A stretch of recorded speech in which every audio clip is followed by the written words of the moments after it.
audio Mm-hmm. from both windows. Yep. Say Can you hear me now? yes. You've But we got can to also hear an echo because of the phone. hold on. I'm just Okay. gonna How's wait. it now? All right. Let me just turn the. Is it because Keely? Is it because it's All live right. on YouTube and it's on? Where are your- we now? Can you hear me? Yes. His audio's working. Yay. 'Cause I Hey. can't hear you. Oh, Are you joking? Oh So my I God. think I have to dial back in. okay. We'll mute you then. Yeah, we'll mute your. There you go. We are on YouTube. You're famous. Everyone's famous. Whoever's ever watching will have turned us off by now. So We have one Now viewer. America. Are we our only viewer, Keely? Sounds about right. My sound is terrible, but it's all fuzzy. I don't know if it's the computer or Well, You sound good. Okay. That probably your computer. My computer has terrible sound. oh and yeah, gravel and everything. yeah. You sound okay coming to me, but some of them I get all sort of fuzzy, hard to pick up what's being said. But anyway, Well, if you miss anything, you can watch the playback later.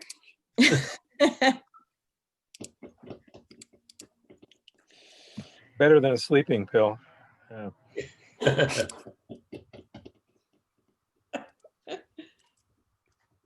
A young lawyer who did an internship at the Copyright Office unearthed a lecture series that I sponsored between 1985 and 1992.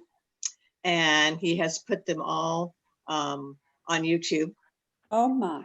If you don't think that's weird, going back and checking yourself after, what, 30 something years, it's Wow. pretty interesting. Mm. I don't know why it's. Well, that's nice. What's that noise? That's my computer makes that strange sound. That's why I don't. It must be something broken there someplace. I don't know why it's doing that. Whoops! Now it's gone completely. Now I've lost you. Ah, okay, where'd you go? Did we have this much problem last month? No.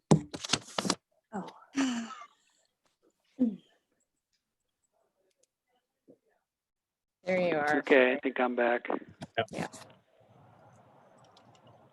right. Okay. Why is it not working? I don't know. Oh my goodness. Can you hear us, Bill? Yeah, I can hear you. Yeah. And we can hear you also. We I'm can see you. I'll go back. There we go. Okay. Okay, we're ready to go? Is somebody else calling in? That's him. That's Gary. That's me.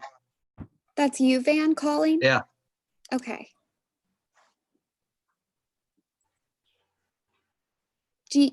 Are you gonna just listen on your phone?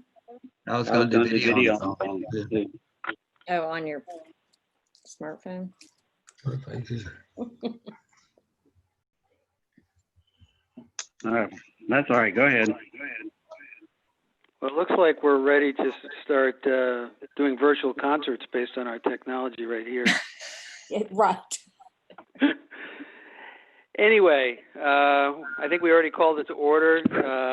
Notice of the meeting's been published and posted in accordance with the Freedom of Information Act and the requirements of the town of Kiowa Island. We have a set of minutes from our last meeting on September 3rd. I don't have any comments on them. Does anybody else have any comments on the minutes? No. Okay, do I have a motion to approve the meeting minutes? So moved. I'm up. Second? Second. Second. Okay, they're approved.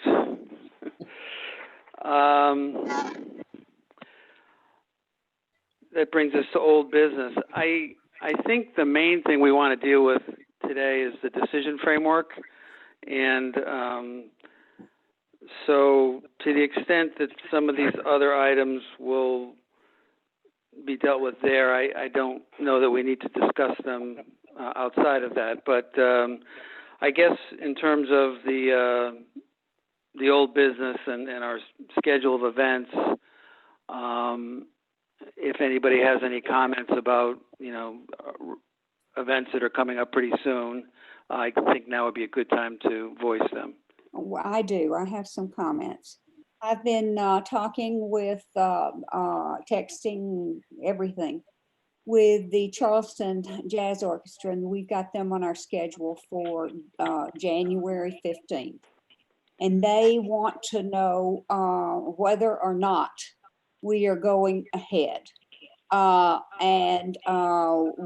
They realize that we're operating under the 250 member audience limit, which is not satisfactory to them.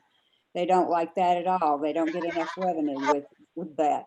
And let me read a text from their operations manager.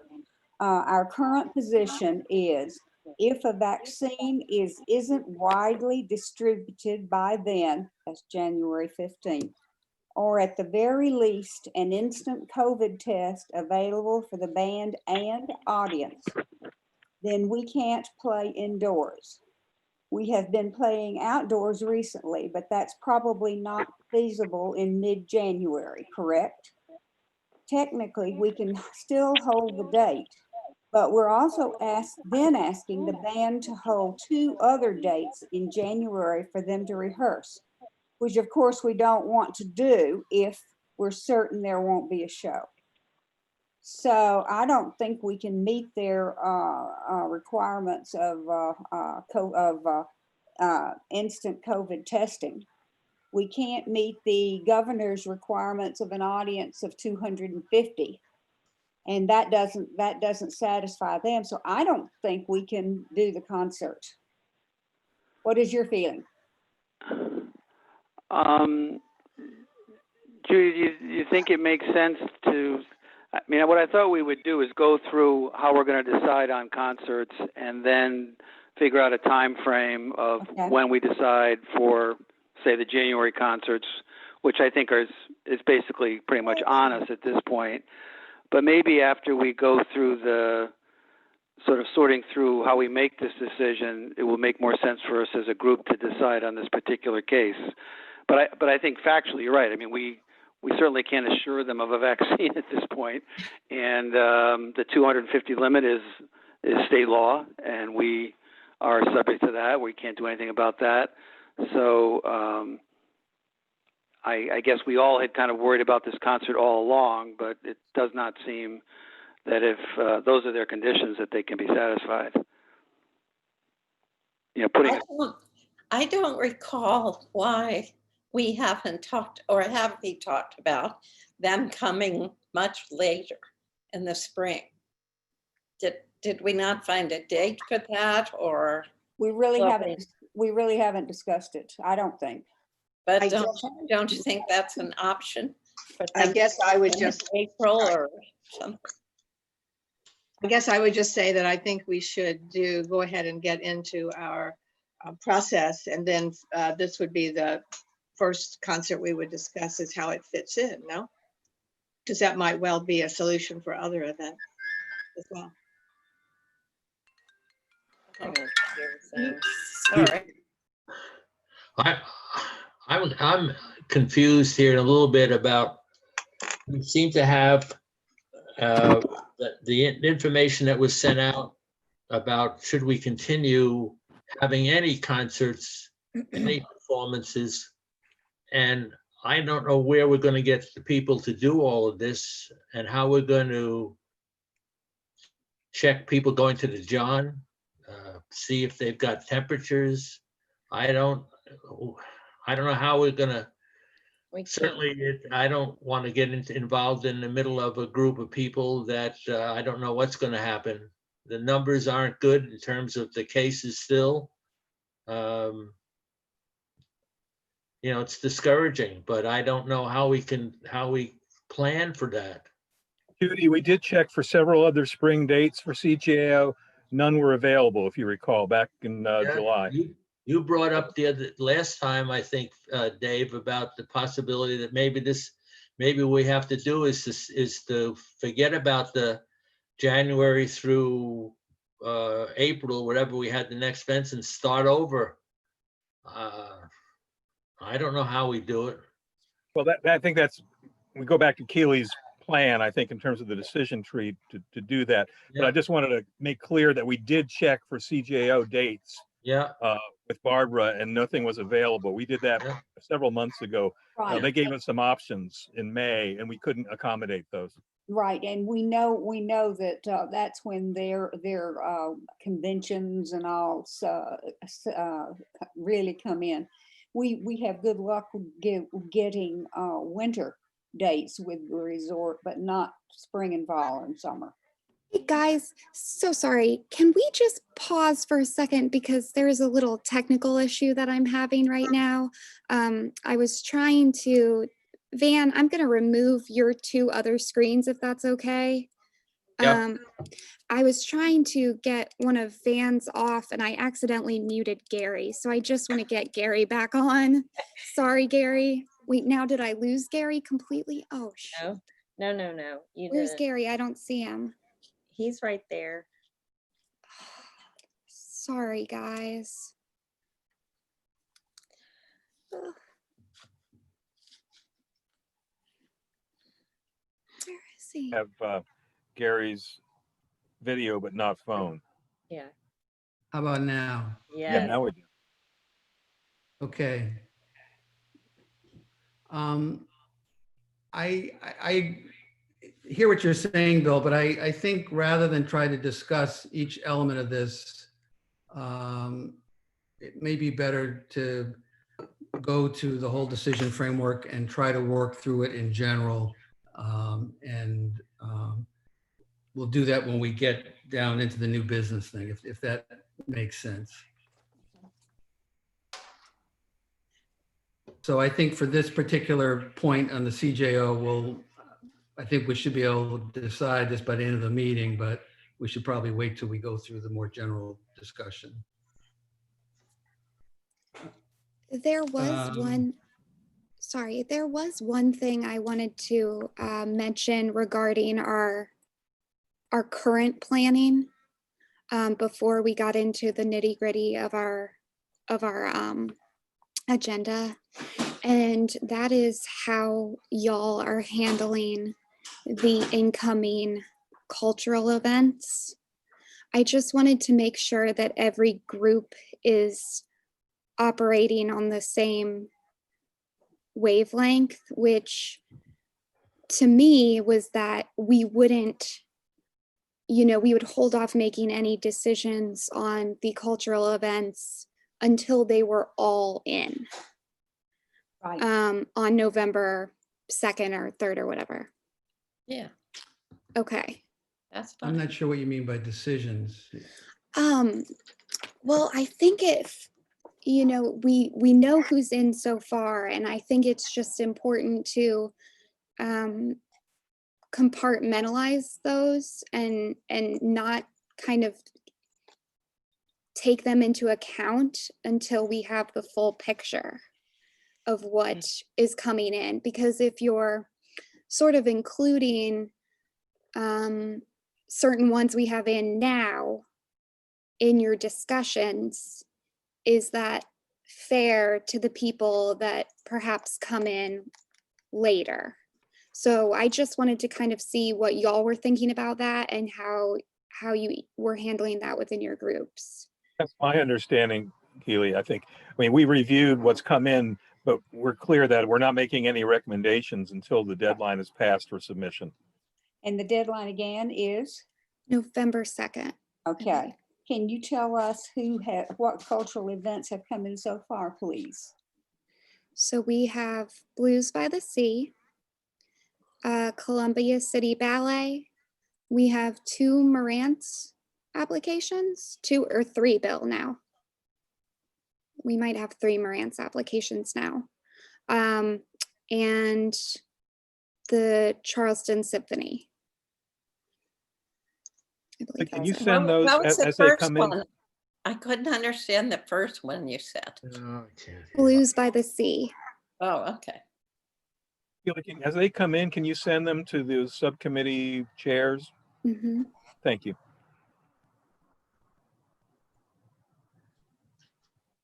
Yeah, so this first, just being the first year us doing it this separate way, we just wanted to make sure everyone was on the same page. Because And technically. Keely, we is did the what old way, David we said back to make consistent them with how together. you think we should be operating? Yeah, I think it's okay for everybody to have them, but as far as evaluating them, I think that should wait until they're all in, if we're in agreement about that. Agree. Well, I think in terms of evaluating them, I mean, we're gonna look at them and see what they are. We're not gonna make any decisions. Yeah, okay. Okay, okay. I think that's good. All right, we're gonna move on now to new business. I thought it might be cleaner to take care of B and C before we turn to A. B is young artists, and some of us have had conversations about that, but Jody, perhaps you could fill the group in on why this is on the agenda. Sure. As you may recall, our Young Artist event was a musical just with four characters and a piano. Obviously, the college is not able to perform that for us this year. They can't sing at all anywhere to rehearse. So what they are interested in is recreating the concert that we had scheduled for this past March that had to be canceled. And if you're willing, I'd like to suggest that we plan for that, given whatever we decide in general about whether we're doing the January through April events anyway. This would be a trio with piano, violin, and cello. And I have asked if we could keep the location, if it all works out, at Turtle Point, because so far as I know, Church of Our Savior is not doing any events at all, no services, they're only doing online. Is that correct? From somebody who knows for sure? Holy Spirit is having events there, but not Church of Our Savior is my understanding. So I think the string quartet would work, string trio would work fine at Turtle if we can keep that venue just in case.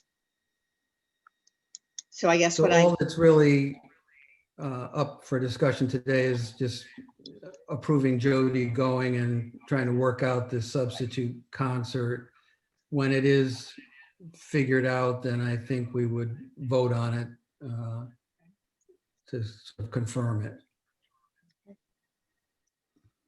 Well, they have said if you confirm, they can give us something. So, and they do have those musicians who were slated to perform on that event. I was concerned because two of them were international students that they would have been hither, thither, and yon, but they're here and they can put that together if we want that as a Okay. substitute. So then maybe we should vote today on that and be able to give a clear answer to them. Jody, the costs were the same because they still need do they need the piano and Yes, yeah, so yes, that would be the difference. We have to rent the piano. Jody, would we still need the risers? No, we don't need risers. do we? Well, were we having risers for the play? Yes.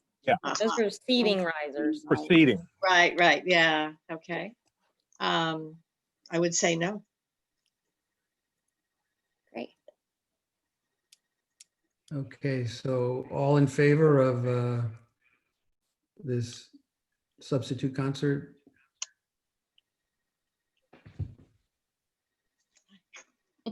I think there is another question, though, then that is, are we going to do concerts after the first of the year?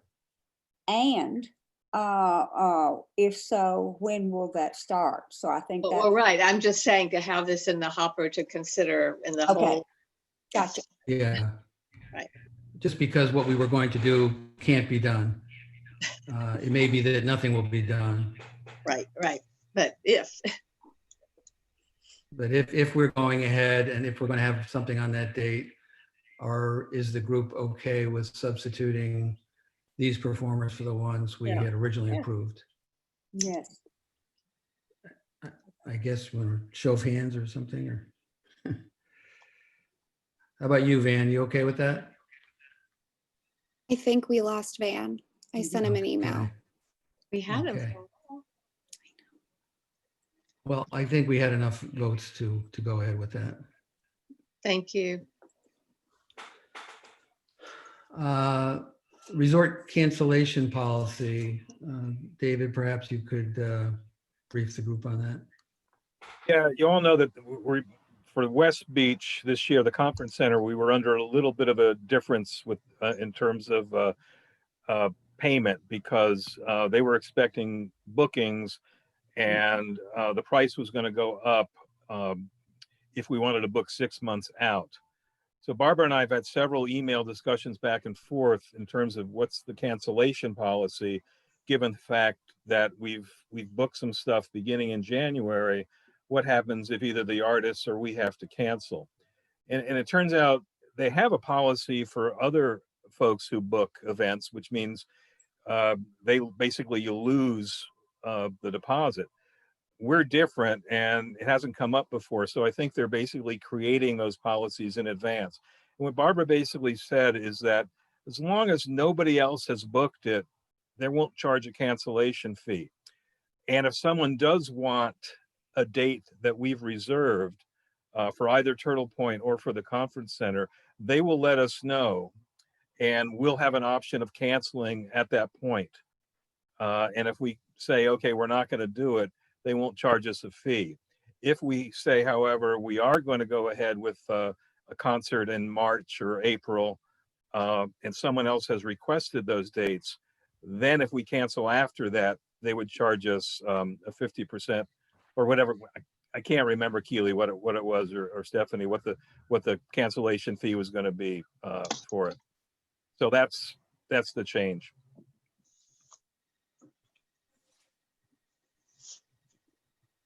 Any comments from anybody?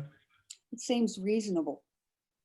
Yeah. I don't like to lose money, but they're holding these dates for us, and if they we don't want to keep them from getting business. So I think the policy, as you stated, David, is eminently reasonable. Yeah, and it's probably not.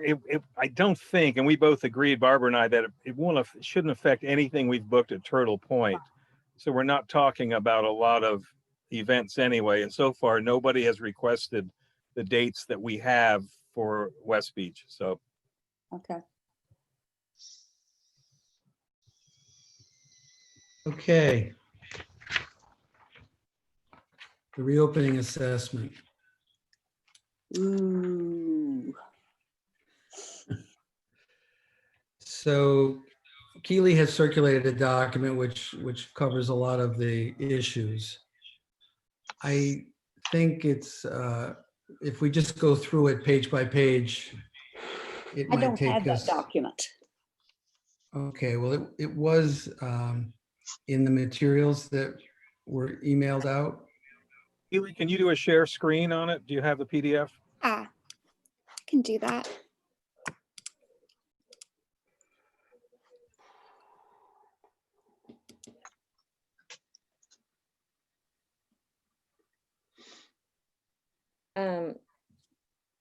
Keely, I'm gonna brief them on the event services thing we looked at. Okay. Before you go into the reopening, just FYI, we kind of just as a GWIS sought out like event services as far as like ushering and temperature checks and things like that, so that if you as a council decide to move forward, there would be the opportunity to have that. Right now, the budget is super strapped at the moment, but if we have if you do decide to go forward with it, they are currently practicing those things right now. And so I think the easiest way is just to remove the council from having to have interaction in and out of a venue. So there are options. I'm just putting it out there I just want you to have all of the facts before you start your discussion about reopening. Right. And Stephanie, do you have any sense of cost for that? I think we're looking at like, it's a 4-hour minimum, and you have to have, and depending on your venue, depending on how many you want, the ticket takers, ushers are like $19 an hour, and you have to have a supervisor, and they're $24 an hour, and a 4-hour minimum. So you're looking at, several $100s max. Mhm. I'd like to say something. Okay. I don't know whether many of you read the paper today or have been reading it lately, but there's lots of local entertainment that's being conducted outdoors. And we have the perfect venue here at Kiowa, down at Mingo Point. We have a place where people can spread out and be out in the open air. If it's inclement weather, there's a covered area. And I think this is something we might want to consider. And I know that there's a lot of local artists. Maybe we need to take care of our own this year. A lot of starving local artists that maybe we could have a nice local image by look what Kiowa is doing for local artists. We're helping them, and maybe we shouldn't be thinking about bringing people in from elsewhere. Maybe we should stay local, take care of our own, and we're blessed with so much talent here that I think we could have a nice program. And you're not concerned about doing this in the winter? Well, this, I don't think he could probably start until the end of February. Mhm. And some, Well, right now we have obviously a bunch of events that we've contracted for. Right. And we need to, I think it's a worthwhile suggestion, Joan, but I think right now we need to figure out what we're going to do with what's on our schedule. And if we decide we can't go ahead with those, we may be thinking about other things.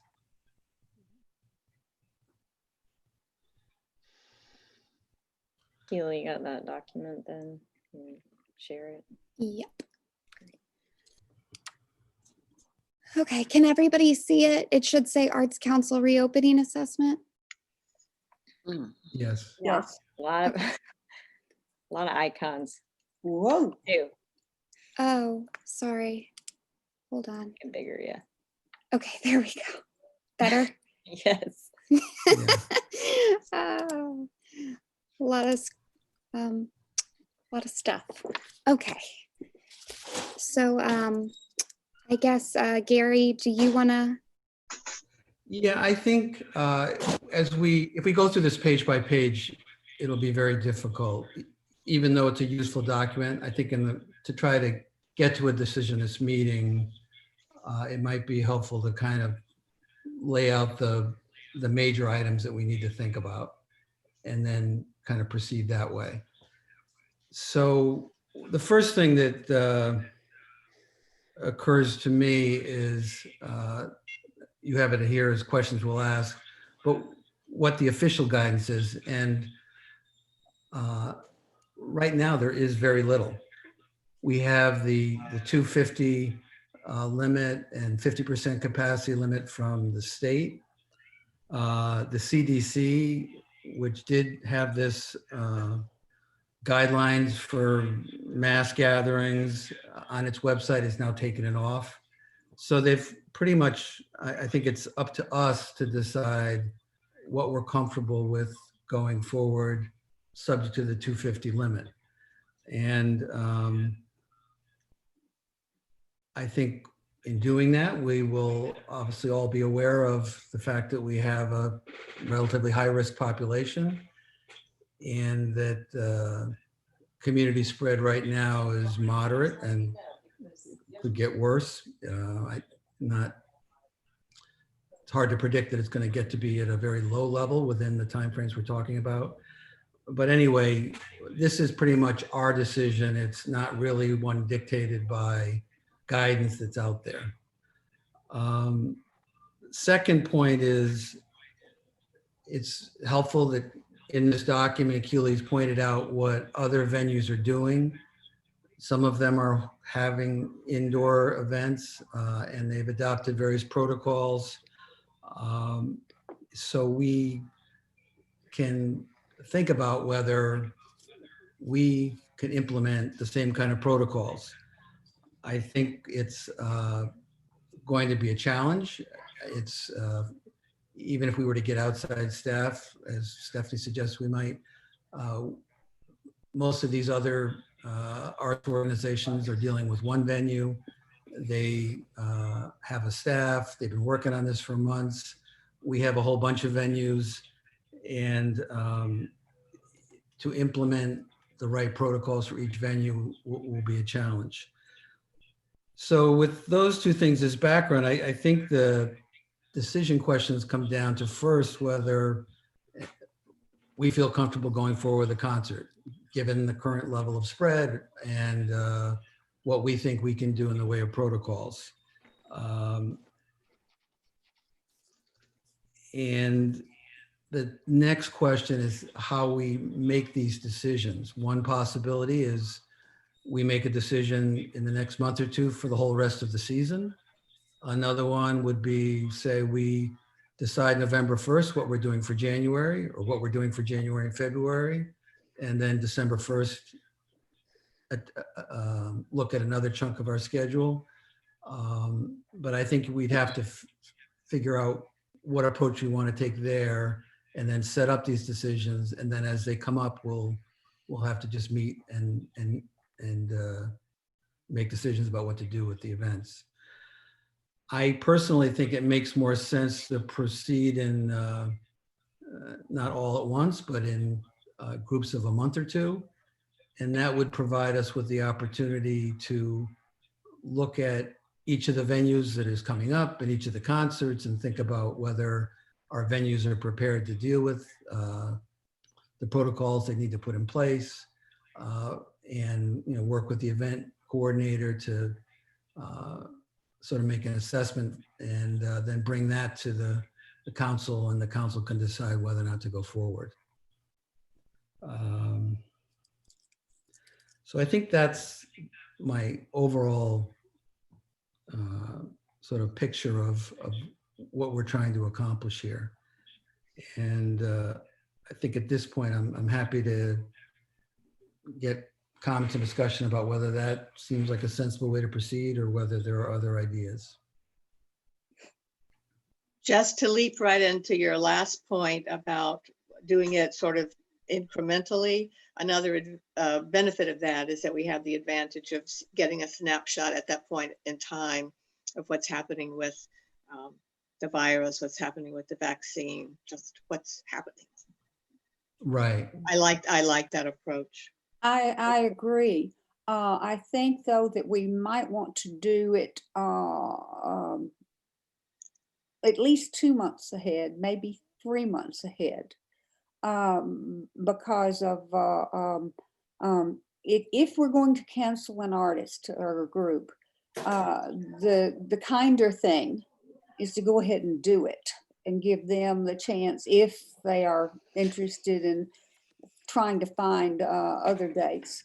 That's one thing that I've gotten from some of my artists is they want to know, that they want some certainty. So I think we don't want to take it month by month. A longer look ahead, I think, would be fairer to them. So you think we would be Peter, better you're off talking doing about the 2 months at a time? Sorry? So for example, you would think we would do something like November 1st, we would decide January and February? I think maybe that we want October 1st to decide January and February. Ouch. I'd feel comfortable on October 1st, which is today, deciding January events. Not quite Okay. sure about February yet. I feel more comfortable waiting till November 1st. That still gives us all of November, December. So it's basically a 3-month window in a sense. I understand. I have something that, can you hear me? Yeah. Yes. Okay. I know this is speculative and all, but to give us some sense, I talked to Dr. Book yesterday, and I don't know how many of us go to Dr. Book, but I do think he's connected with a lot of good information and keeps up. And I asked him about the vaccine because you hear everything from everybody. And he said that he was optimistic that there would be some vaccines by the beginning of the year. Would depend on which one to choose, but he thinks by February, March, many people will be able to be vaccinated, especially starting with higher risk people, elderly people, and so on, so on. So, and he's a graduate of Johns Hopkins Medical School, so I think they're definitely experts. That gave me a little hope because I know some people say next summer. And so that's something to think about. The other thing is, I don't know who of you probably none of us are going to the concerts at Sotilli and Gilliard coming up. And they've been, that one that was at the Library Society, looked like very few people, maybe 25 people were there. But some, so they're trying these things. And it would be interesting to hear how they go. Because I've talked to people that are going to the next CSO ones and see how they space it out in the Sotilli, see how they space it out in the Gilliard and what they do. And I think this temperature thing is a good thing to do. So I think we have to do what we just said, that November 1st would be good for February. I've got one at the end of February. I wouldn't want to cancel it October 1st, but get into November. Just some interesting numbers to share. As most of you know, the symphony did a survey, pretty comprehensive, asking people, questions. And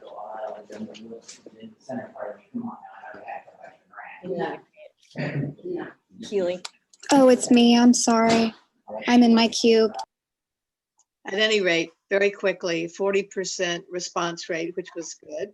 Out of the 350 people who responded, 50% said they would be ready in the fall to go back in-person concerts at the Gilliard with things in place, with social distancing, mask, everything else, which is good because the Gilliard can't hold everybody. So that works out well. But just to speak to what Becky mentioned, that the symphony has already done, they had that concert at the Library Society and they had 32 people, I think, there for that. A good time was had by all. I wasn't there. They then had the two concerts at the Sotilli, one at 5 in the afternoon, one at 8.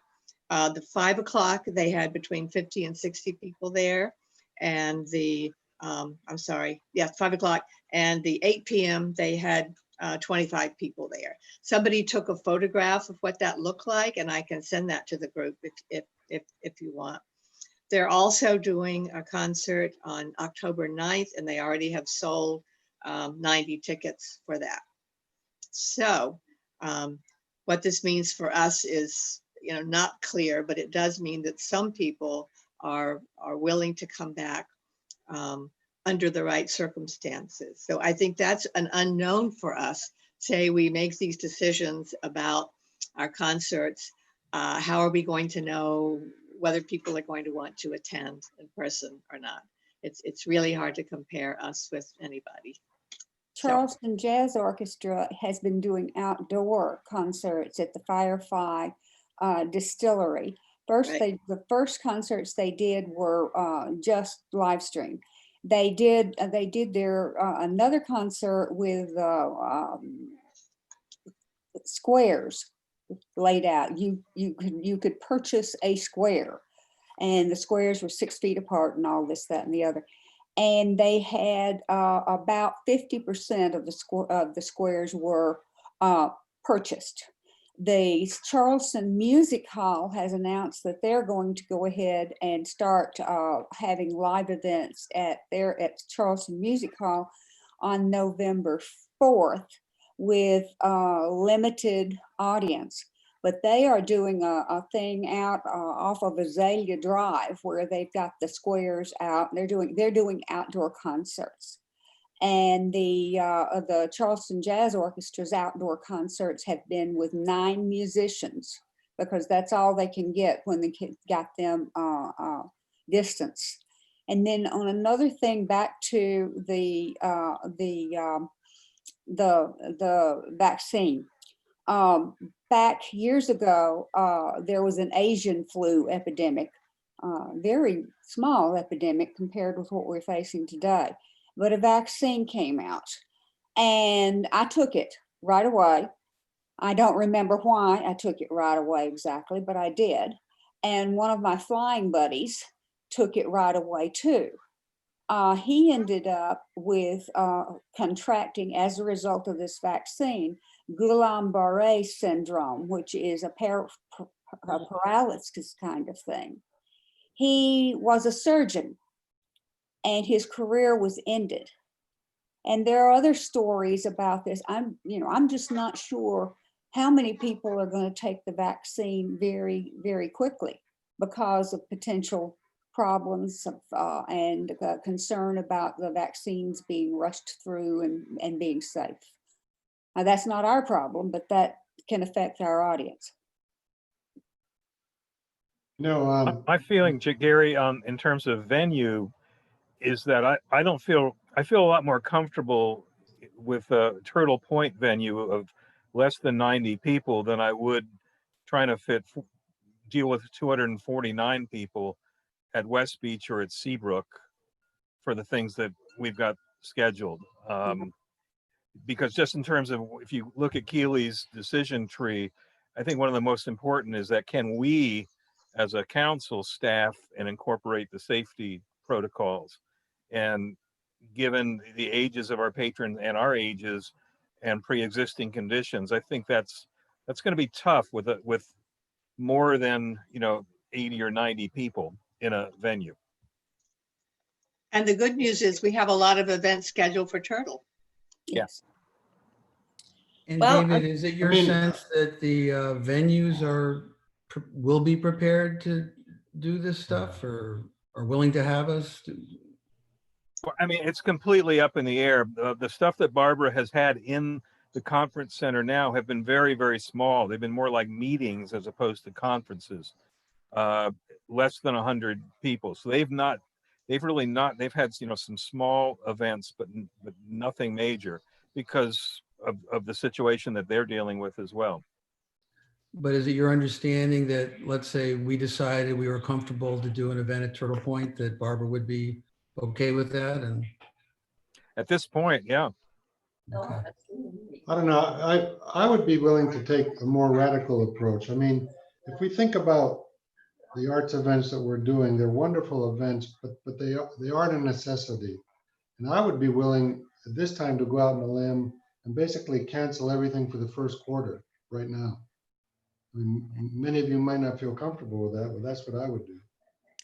Well, another thing that has been mentioned is that we can safely staff things. I'm under doctor's orders to essentially isolate I can't, I'm sure that's going to be through January, probably February. I don't know when. It's going, my physicians are going to feel like it's safe for me to come out. So yeah, I'm up in the air as far as my ability to be able to help with the season, and I don't know if other people are too. So we have to keep in mind how many of us are able and willing to work events.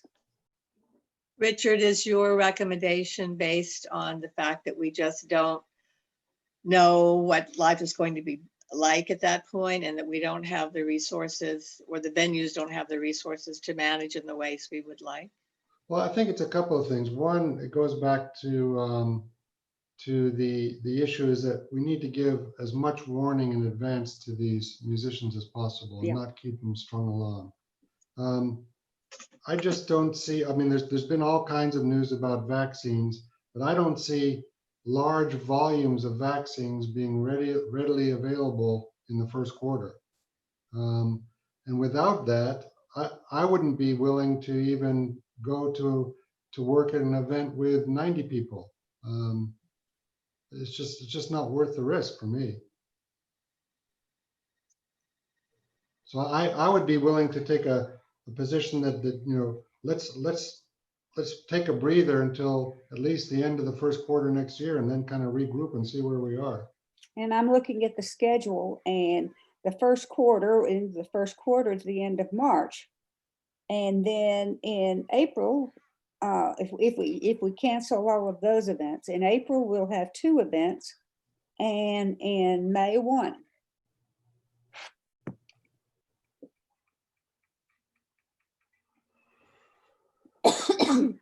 And even the May event is somewhat dependent on whether they go ahead with Piccolo and so on. And a lot of Spoleto is going to be virtual this year. Yeah. Yeah, the first quarter really means pretty much canceling our season. Yes. Yeah. Well, I mean, so be it. Yeah, and I think Richard, I absolutely see your point in terms of the unknowns of the vaccine. I agree. I think my reluctance to cancel beyond January at this point has to do with the same unknowns. I feel comfortable now saying I don't think I'm going to work in January. Not to mention the fact I'm having shoulder surgery in a couple of weeks. Ooh.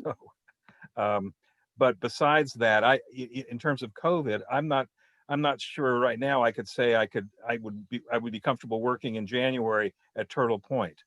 February is right now for me is a little bit too far in the future to say definitely, but I think in a month I'll be able to say that, and that's the only thing. But I absolutely see your point.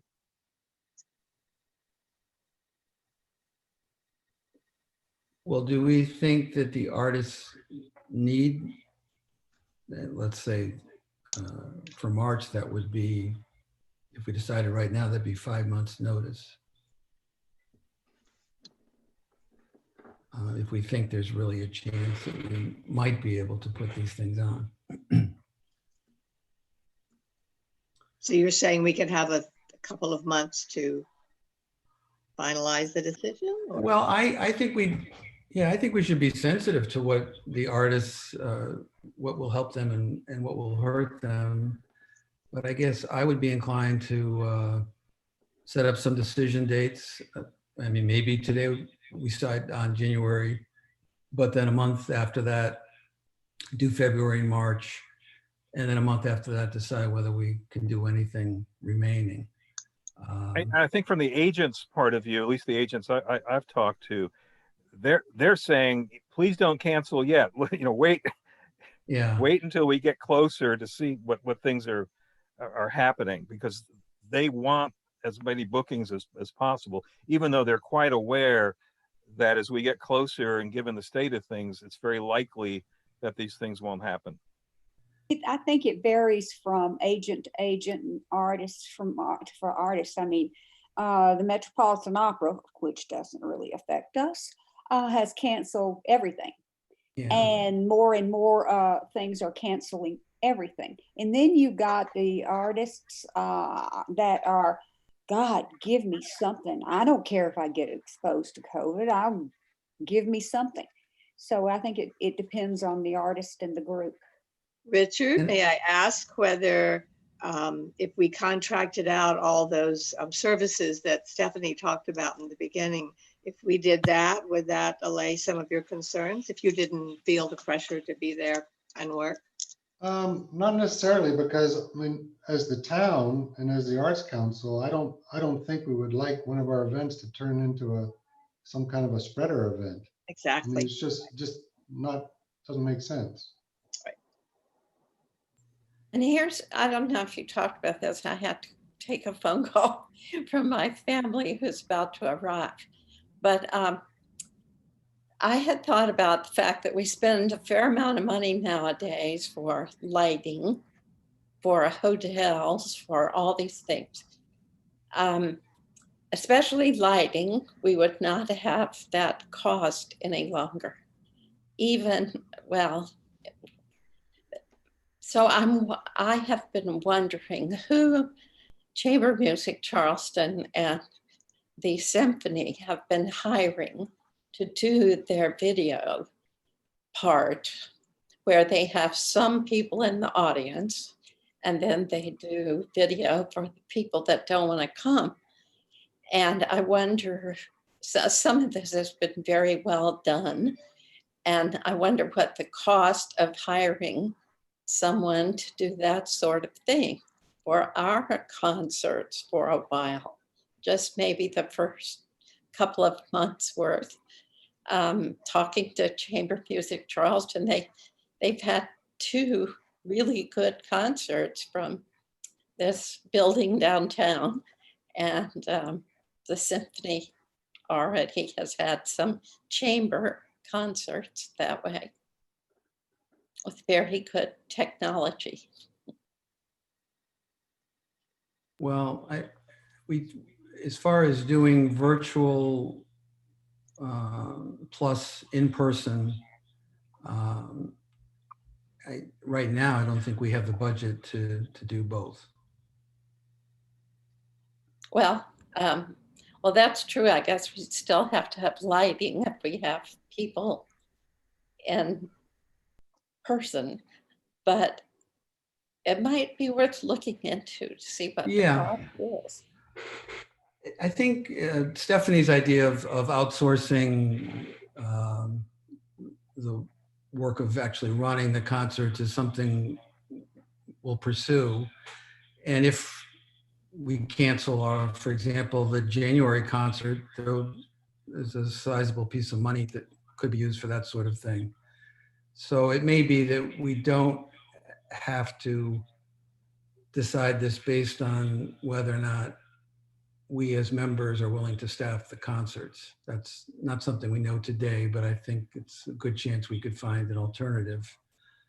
I agree with Richard, as that's not the only thing to think about here. We don't want to have an event that becomes known as a public health hazard. My only concern about canceling everything right now is that it is a developing situation. And if we find that the Gilliard and others are able to do concerts without big problems, it may convince us that we can go ahead and have some of these concerts later in the spring and do so without feeling like we're risking the community. That I makes think the sense. size of the venue Check into it. can make a difference as well. And it's one thing to put 90 people in Turtle, and another thing to put 90 people in West Beach. Those airborne particles are going to be circulating around a lot more in Turtle with 90 people than West Beach and 90 people. Can I ask a question? Apparently, the Catholic Church hasn't had any trouble, and they've been having in in-house church services for quite a while now. And I've talked to some of the people that go there, and I say, oh yeah, it's just fine. We still have our music and everything, because that's such a huge church that somehow they're handling it.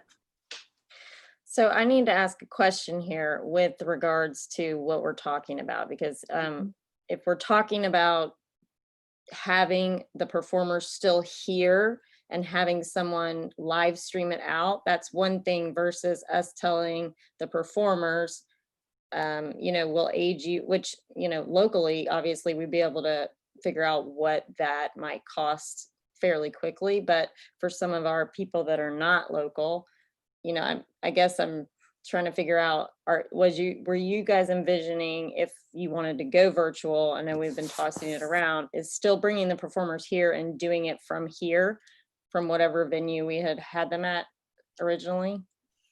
That would be tough. I mean, my sense, it would be one or the other. We either do it virtually or we do it live. I think it, and the only way we could do it virtually is if, we could price it, I suppose, but I think if the artists themselves are used to this and have been doing this, I would rely on their expertise and what they could set up technically to do it virtually. But I think for us to try to do it, it's a whole other layer of difficulty in some sense.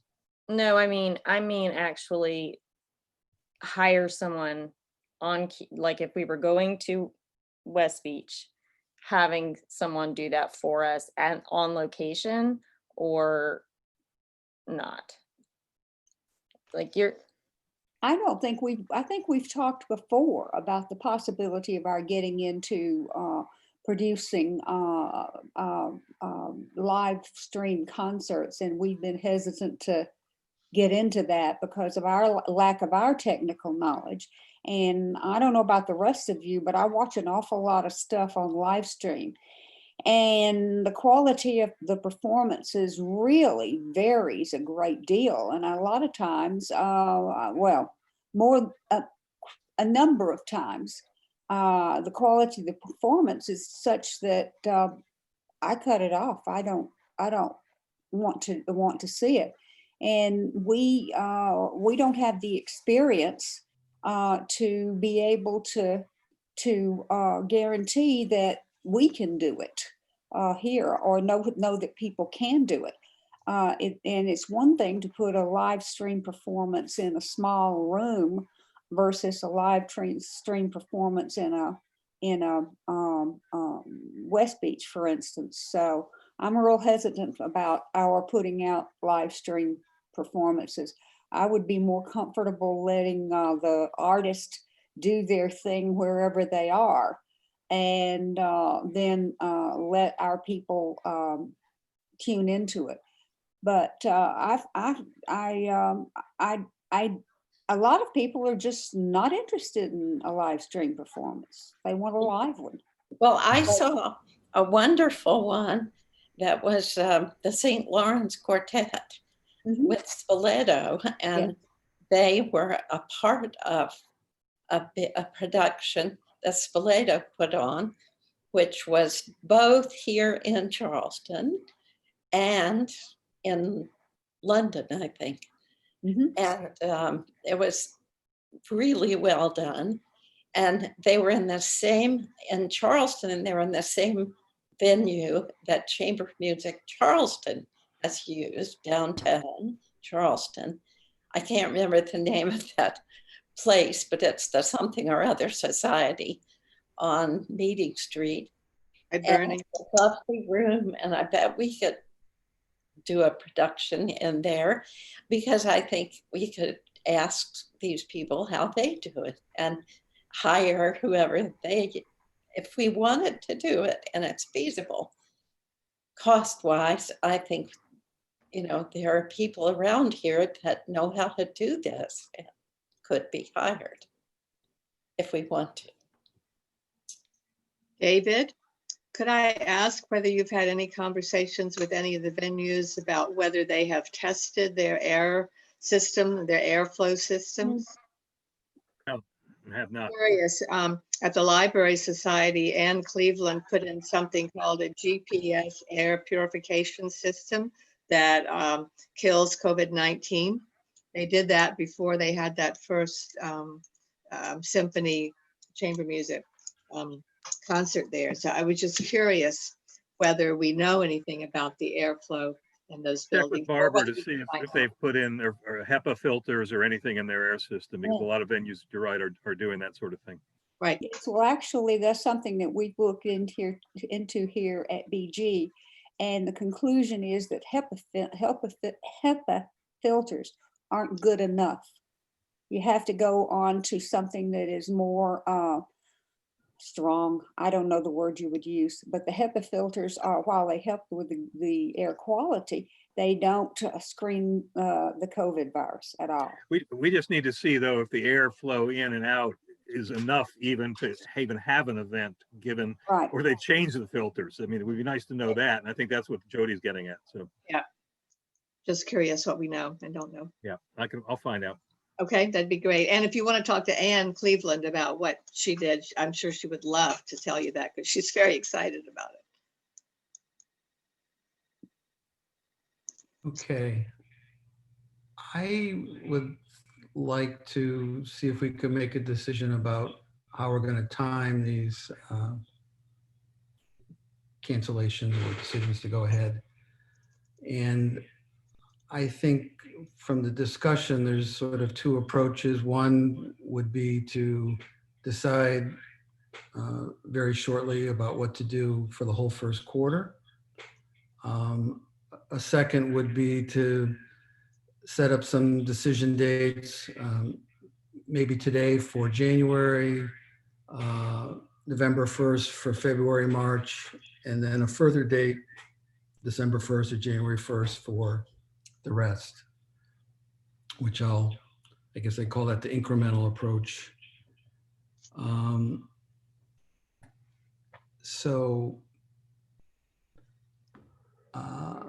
Does anybody have comments on whether that's an appropriate decision to make now?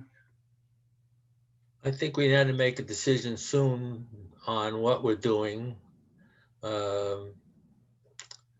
I'm personally discouraged over looking forward very far. I don't have very much confidence that we're going to be able to get what we want to get with some clearance and some feeling of security. We got to remember, we're not getting paid to do this. This is a volunteer because we like art. We like the arts. It's much different than some guy who's getting the paycheck. And we got to, you could take it. If somebody's going to pay me X number of dollars, it may take more of a chance. We're just doing it because we're doing it. And I don't think in terms of notice, Bill, I totally agree with you. What I think is going to happen may be quite different from when I want to make a decision. And I think I'm comfortable with making a decision 3 months out. Okay. Even though I think we're eventually going to do exactly what Richard says we're going to do, which is cancel the whole season. But I think, I could go with 3 months out and see what happens and see how we deal with this. The legislature won't even give groups coverage for liability. And you can bet your last dollar that if somebody comes out to Kiowa and winds up getting the virus, we're all going to wind up saying, oh my God, well, nobody's covering anything. And, Kiowa is looked at as having deep pockets. Right. And people. Well, Bill, there's sort of a difference, I think, between deciding what our decision dates are and secondly, what we will decide. I think, although I favor an incremental approach, I am very concerned about having any kind of events unless the circumstances are quite different from what they are today. And they have to be, yeah. And I'm an old man. I don't have a lot of confidence that they will be. But first thing we need to do is to set up a framework as to when we're going to decide. And then we can talk a little bit about what will go into those decisions. Yeah, well, I would go along with David on this in terms of the 3 months. I think I would feel good about that part of it. So that's I think- basically what I outlined in the incremental thing. That would be, we decide on January today. We decide on February, March, on November 1st, and we decide on April, May, December 1st, or something like that, or maybe January 1st. And then if we do that, we have a whole set of meantime, we're gonna check out the contractual Right. services for event management. We're going to look into perhaps the video aspect, but I don't think that's as crucial. I do have to say, although I'm not gonna vote for Richard's approach today, let me tell you one of the advantages of it. Mhm. As we are right now looking, and it's a long-term advantage for us, as we are looking at events for 2021, 2022, we could pick up all those events and propose them if we cancel. Yes, although we could do that if we cancel them in December too, right? Well, but if it's the rolling decision, then it may, it just gets harder to It does. It propose does, them. but by November 1st, we would have decided on most of the season. That's true. That's true. Yeah. Yeah, I think in terms of the decision, when it comes, if we decide on an incremental approach, we have different dates. The event coordinators for the concerts concerned, and David with respect to the venues and staff all need to sort of prepare something for the council to say, this is how we look at the risks right now, our ability to implement protocols, et cetera, in this venue. And on that basis, the council would decide whether to cancel or go forward. I think also what Joan has said and David last week is that we have a lot of artists that are local that haven't worked in 5 or 6 months. I know people that are artists that are giving lessons, to piano lessons to try to make money, that are trying to find other kind of employment. And I think when we begin to relook at this whole thing, we should look at thinking about that maybe to start out with as a way to begin as part of our programming, rather than looking to get somebody from California to come in here. Let's look at maybe the local people and do some kind of a festival for local artists to get up and go and get them up and running and going and feeling good about things again, that we can do that. And I think that would be beneficial to Kiowa. It would be beneficial to the local people, and I think would be really beneficial to the morale of a lot of musicians out there that are hurting right now. Bill, I was going to bring that under new business. I also agree with the incremental approach in terms of decision making, but when we start thinking about the 2021-22 season, what we talked about in our subcommittee group was maybe giving priority to local groups. Yeah, great. For next year. That's something that I think we can talk about. Yeah, absolutely. Thank Well, you. we've Yeah. always taken the at least when I've been on the Arts Council, and I think Becky and Bill are the only senior members to me. We've always had the approach that local is good. We want to support our local artists. And that goes all the way down to from the symphony, which is our largest group, down to some local soloists and stuff. We want to promote them and give them a chance give a chance for this Kiowa audience to see them, because you're right. There are loads of great things, and the biggest problem we have with supporting local artists being on Kiowa is a lot of times you got to drive into town, and there are people who just aren't willing to drive into town. But if we bring them and bring local artists out to Kiowa, that sometimes people will sometimes cross that barrier. But yeah, we've always wanted to promote local artists. Okay. I would like to see if we could have a vote on whether to proceed with this incremental approach. with basically a 3-month notice, or instead a kind of what I'll call the wholesale approach of deciding what to do with the whole first quarter. So is there someone who would move for a vote on that? Well, I'll move to support the I incremental propose that approach. we do the incremental approach. I move that we do the incremental approach. Well, I guess what I thought we would do is vote incremental versus wholesale. And Okay, if we have a motion to have that kind of vote in a second. sure. Okay, so I guess we can see. Could you explain that everybody except again? Jane. Can you explain that breakup just so I'm sorry because you're coming through very, very hard for me to hear. So if you could do that once Bill, more. what we're going to do is vote on whether to take an incremental approach to these decisions, which would mean 3 months in advance we'll decide. 3 Or months. whether to just cancel the whole first quarter. Okay. So I'm characterizing it as incremental versus wholesale. Is that clear, Bill? Yep, I got you now. Yep, thank you. Everybody else clear on what we're doing? Yep. Okay. All those in favor of an incremental approach? All right. Okay. And all those in favor of a wholesale approach? Just trying to challenge everybody. All right, thanks. I Thanks for think that's a good compromise. Thank you all. And so we to help me, please, we're talking about canceling on today, essentially, programs for January. And Yes, then December 1st, we will be voting on February and March, or just February? November 1st. November 1st. Yes.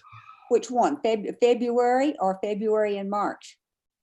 On November 1st, we'll decide on February and March. And March, okay. And why would you do that? Why would you do 2 months at a time? Yeah. I'm open to doing it differently, but And I thought the idea is we go 3 months out at a Yeah. each month. we Yeah. can That's what I do, thought too. you want to November just do is 3 months every time? Yeah. February. Okay. So as Judy mentioned, that means, I think today, that we're going to decide on CJO. Mhm. And I think they've pretty much made our decision. I think so. Even if we wanted to go ahead based on our criteria, they're requiring conditions that are not. They are very reluctant to perform inside. And although their venue, the Charleston Music Hall, is going to be opening up on November, they're not starting their season is suspended until March. Yeah, so I think we should also have a vote right now to on whether to cancel our January events, which is only one event. Only one. Gary, and maybe Keely can answer this. Where are we in terms of, when we make these decisions I'd like to know the financial, the fiscal repercussions in terms of deposits, both to artists and agents. We know we'll know what's happening with the venue now. And if we cancel today for West Beach, we won't have to pay anything because no one else wants the booking for January 15th. But Keely, I'd like to know more about the financials for as we start canceling events in terms of deposits and things. You're on mute, Keely. On mute. We never did a contract with the CJO. They didn't want to sign it. So there is nothing. We have nothing. I mean, we will No obviously send them a letter like we have in the past, just to, have something formal, I would think. But there is no financial repercussions to us canceling that. Now, in the future, we have padded all the contracts so that we can cancel without any penalty, and that I believe the deposit will be returned to us. The only thing would be we would reimburse expenses that they've made for the show. And if we do it 3 months in advance, it's unlikely they would have too many expenses, right? Correct. Correct. Right. When we canceled last season's shows, we had very few expense claims. And that was like a month or two in advance. So, Given airline flexibility, the Good point, folks but that we we'd be should bringing have- in, I think there probably wouldn't be a whole lot of financial considerations for the travel. Mhm. Yeah. But when we tee up the next set, we'll make sure we have the financial implications too. sure, I can make sure I have all that ready for November 1st. Okay. Because So I don't think we actually voted on what to do for January. So do we have a motion to vote on whether to cancel? I So move. moved. Second? Okay. Second. Okay. All those in favor of canceling the January events?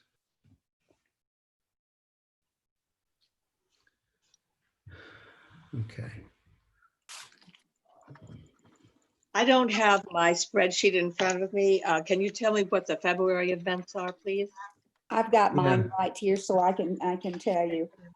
February events are Small Glories, Quentin Baxter Presents, cellist, now I can't pronounce his name, but he won the Tchaikovsky cello competition. Richard does that last name for us. Yes, yes. And then the Brubeck brothers. And then the last one is Ben Beelman, Benjamin Beelman, violinist. Can I make a recommendation that if we, even now, that we look for another venue for him? Because he's scheduled for Church of Our Savior. I think you're right. I think we have to. Absolutely. He would fit in Turtle. Mhm. Check that out. Yeah. You Could you agree, check Becky? it out, David? And the Brubeck brothers, we have them scheduled for Seabrook. And we're gonna have to look at how many people we can actually get in there if we have that concert. Oh, and that's something to consider. It's like West Beach, even though it might seat 249 people, we don't want to deal with 249 people. So I No. think one of the keys, if we go ahead with these things, which I don't think we will, but if we do, we've got to figure out what the capacity is that we as a staff can deal with, or even the folks we outsource to do it. Yeah, I agree. Well, I think we also need to talk to Church of Our Savior, because I happen to be a member of Johns Island Presbyterian, and I've talked to them, and they're kind of month to month on whether they're going to reopen. You know, by February, they may be open. Church of Our Savior may be open as well. So we need to talk to them too. I'll check Because for both of them one out. thing, Yeah. we need a piano for that concert, and that's a little, well, I don't know, we do get pianos into Turtle, right? You can only get a certain size into Turtle, and that's Yeah. that. And that we've run into problems with that a couple of times. People have wanted larger pianos than we can get in, but and I explored with Cox. You got to put it in the elevator. Taking a grand piano, even a fairly small one, not what we know as a baby grand, but something larger than that, to try to turn that stairway or to try to use the freight elevator, it just doesn't work.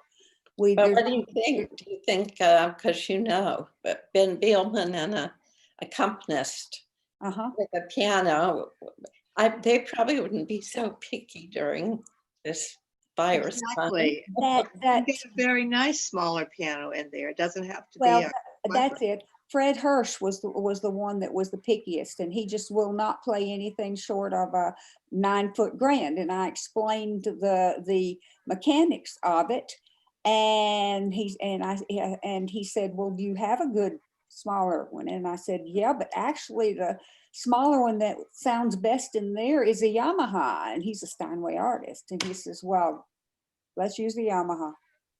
And it So was people will accept the explanations. Well, there's other musicians too. And there's, they'd be happy during COVID to play it all. Everything. Thank you. I gotta get this fixed. I can hardly. Okay, well, I think we've write this thing. And done another what we thing we can got, on the decision framework, and I appreciate everybody's comments and thoughts and patience. This is hard, and Right. I know some of us feel really bad that some fantastic people may not get to come. Yeah, I can't hear. But it is time that we have some sort of framework and a timeline, and I think it's great that we have that now. But I can't hear them as well. Any correspondence, Keely? Oh. No.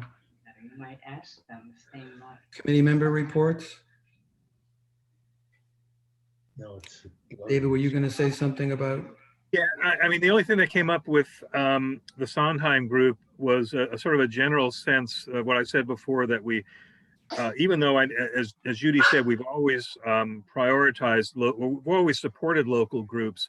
I think the basic thinking was to really prioritize them for next season, as opposed to maybe looking at bringing in a whole lot of people from outside. And just for next season, as Judy mentioned, because they're hurting, and Bill echoed this as well. And it's just something I would bring up as we make those decisions and recommendations for 2021-22 to be thinking of that. Okay. I think that would be. Amen. I don't want to make a motion. It was just more of keeping in our minds as we make recommendations. Okay. Any other members want to report? We're just working on gathering our recommendations for Mozart, and I was sort of waiting until after today, if this decision was going to be made, to know whether we would want to, if we cancel the whole season, we would look to picking up some of those people. But now we have that plan, and we have our work cut out for us. Yeah. And I echo what Jody said about that. That's the other sort of priority. It would be nice to schedule some of the folks that we canceled if they're available for next season. So having both of those things in mind. Yeah. Yeah, especially since we did all the work to prepare the proposals. And hate to throw it out the window. Chairman's comments. I don't have anything additional. So unless anybody has something else they want to add, we have a motion to adjourn. So moved. Second. Second. Thanks, everybody. Thank you.